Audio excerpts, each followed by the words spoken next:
Hi, my name is Henry Stone and I should be dead right now. 2 years ago, suicide and depression knocked at my door and I let them in. I thought they'd only stay for a season, but the furniture of the unhappy seemed to make them feel comfortable. I began to hate myself more than I ever had. I thought I was useless. I would look in the mirror and I would see someone who wouldn't be missed or cared about if I overdosed on the antidepressants they offered me.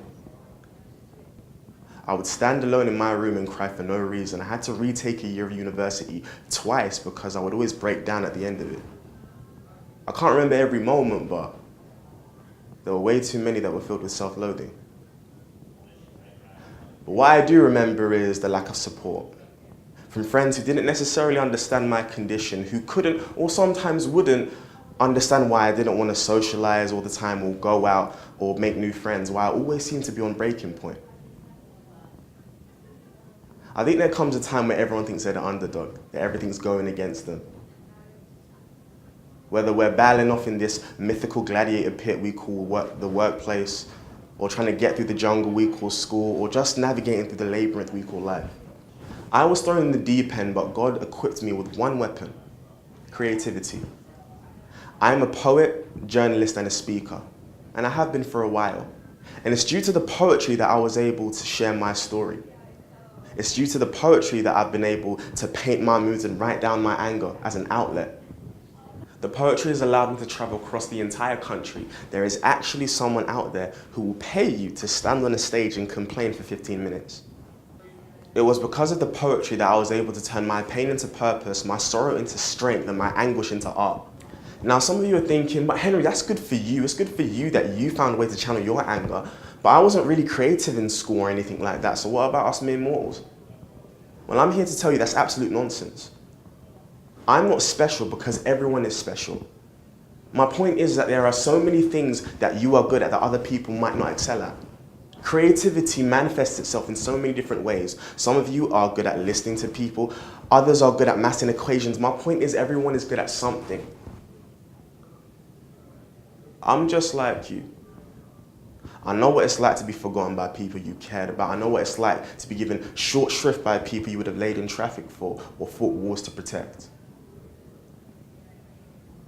Perhaps the reason I was diagnosed in the first place was because I didn't think it was okay to fail. But what I've learned is that if trial and tribulation didn't land on my target, I wouldn't understand that in order to be as precious as gold, you must be put through fire first. And what helped me through the flames was my talent, was the talent I was given. What will help you through the flames is the talent you're given. The creativity that God gave me has allowed me to start fulfilling my dreams, and it allowed me to turn my pain into purpose, and the same can happen for you. But now there's something I want to ask you, and I promise it will not be difficult.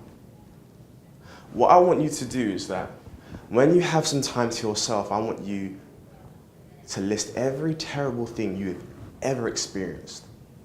From heartbreak to the loss of a loved one to even something trivial like your boss shouting at you for no good reason. I want you to list all of them, and then I want you to look in the mirror the same way I used to. And then I want you to say, I'm still here and I'm here for a purpose. I'm still here and I'm here for a purpose, and I will not be broken. I will not be shamed. I will overcome. The very things that have tried to cut you down have sculpted you into the man or woman you are today. And yeah, things didn't go your way at first, but you have come so far. You've come way too far just to come this far. And I have no doubt that you're an overcomer, because we are all people of extraordinary resource. All human beings are. We have a choice to be defined by our past or take what has harmed us and channel it into something beautiful. And if someone as average as me can do it, I have no doubt in my mind you will pass this test of life with flying colors. My name is Henry Stone, and I turned my pain into purpose. I'm challenging you to do the same.